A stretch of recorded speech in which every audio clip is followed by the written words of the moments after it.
Salut à tous, je vous retrouve aujourd'hui dans cette nouvelle vidéo pour vous faire un nouveau top 5. Je vous avais fait un top 5 pour mes dystopies préférées et là je vais vous faire un top 5 sur les livres que j'ai lus en cours durant cette année-ci et les 2 dernières années. Et on va commencer tout de suite. À la cinquième place se trouve L'île du crâne de Anthony Horowitz, publié aux éditions Les Livres de Poche dans la collection Fiction. Dans ce roman, on va suivre David qui se fait renvoyer de son école et qui va se faire envoyer dans le collège un peu bizarre parce qu'il reçoit une invitation comme ça qui correspond exactement à ses problèmes.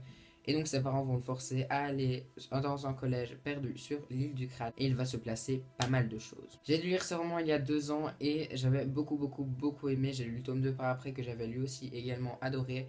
Je l'ai bouffé en un trajet de voiture, je me souvenais encore, c'est pour revenir de la mer. Et j'avais adoré vraiment le principe, en même temps, c'est le genre de truc qui me plaît. Un collège un peu bizarre où il y a des profs bizarres, où il y a des créatures qui se mêlent à du fantastique. Bref, c'était que du bon fantastique jeunesse. Et c'est un auteur qui écrit magnifiquement bien et qui met beaucoup de suspense dans ses romans.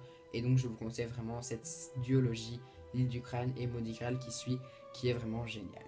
À la quatrième position, c'est un livre dont je vous ai parlé dans mon tout premier update lecture, c'est Le garçon pyjama-marié de John Boyne publié chez Folio Junior. Là on va suivre Bruno qui est le fils d'un haut dirigeant nazi et qui va devoir se retrouver qui va devoir déménager et se retrouver dans une maison un peu plus particulière. Il va se retrouver tout près d'une barrière qui sépare les hommes de ceux qui ne devraient pas l'être selon eux.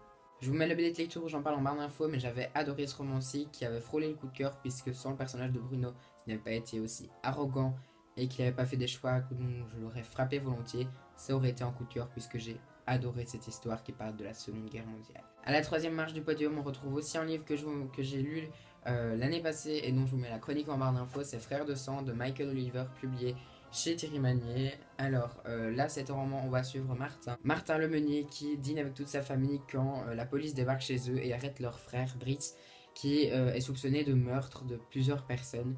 Martin va alors se demander un peu ce qui se passe. Puisque Brice jure ne pas avoir tué ces personnes et que Martin le croit évidemment, il va donc mener sa propre enquête en parallèle de l'enquête que mènent les policiers et il va essayer de faire tout pour innocenter son grand frère.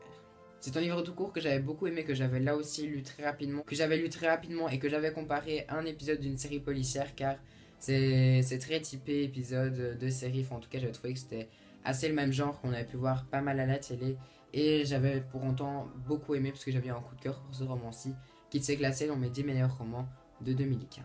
Avec la médaille d'argent, je vous présente un roman, enfin plutôt un manga que je vous ai présenté il n'y a pas très longtemps, King's Game le tome 1 de Nobuaki Kanazawa et Hitori Renda, publié chez Kiyun. Dans celui-ci, on va suivre Nobuaki qui, comme toute sa classe, reçoit un SMS chaque jour lui ordonnant un nouvel ordre pour le jeu du roi.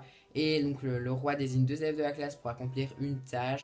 Au début, ça va être des tâches assez banales et puis plus au fil de l'histoire, ça va être quand même assez compliqué à réaliser. Je vous avais parlé de ce tome-ci, de ce premier tome, dans un avis coup de cœur que j'avais posté il n'y a pas très longtemps. Bien évidemment, je vous mets le lien vers la vidéo en barre d'infos. Sachez juste que je viens de recevoir le tome 2 et que je suis très pressé de le lire parce que j'avais adoré ce premier tome et plus particulièrement le cliffhanger de fin de tome qui est quand même assez waouh. Et enfin, le premier de ce top 5, c'est un roman que j'avais lu l'année dernière, un roman tout court là aussi, dont j'ai vu le film il n'y a pas très longtemps, film qui m'a tiré des larmes parce que c'était juste un livre et un film vraiment extraordinaire. Oscar et la Dame Rose d'Eric Emmanuel Schmitt, publié chez Magnard Collège dans leur collection classique et contemporain. Là, on va suivre Oscar qui est atteint d'une maladie et il va bientôt mourir, il le sait.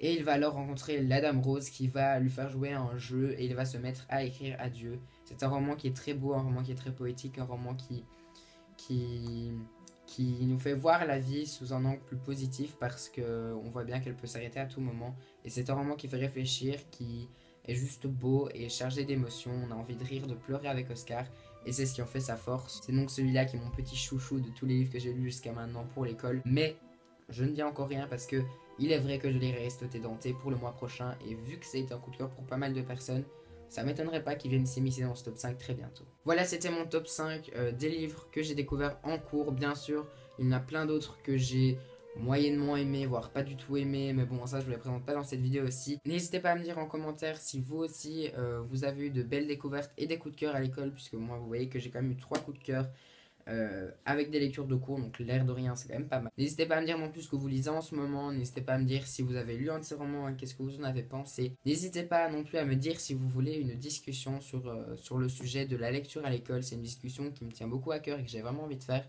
N'hésitez pas à me dire si ça vous intéresserait en tout cas. N'hésitez pas à liker cette vidéo s'il vous a plu et si vous voulez une discussion sur la lecture à l'école. N'hésitez pas non plus à vous abonner à ma chaîne si vous voulez suivre toutes mes péripéties sur YouTube. Je vous souhaite de très bonnes lectures, qu'elles soient de cours ou pas du tout.